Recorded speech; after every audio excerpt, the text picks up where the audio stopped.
अरे पप्पू दादा सगळं झालं पण हिरशी दोघांना धरून का चाललोय आपण? अरे बिबट्याने जर तुला मोर वाढला तर मी तुला असं माग खिचील ना.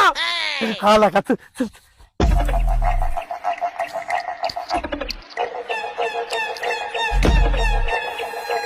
होय रे पप्पू दादा सगळं झालं मी आपण तोंडाला कसं लावलंय? अरे ते तोंडाचं बघून बिबट्या घाबरेल ना आपल्याला.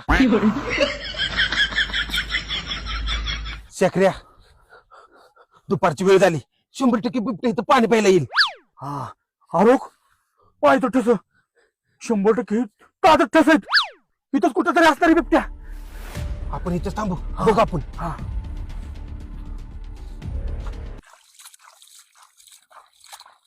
ए यार पप्पू दादा ए यार कसला आवाज आहे?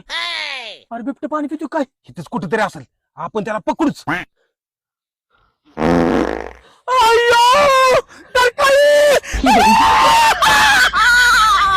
अय्यो कोण होतं काय नाही सुकन हागून पण देत नाही.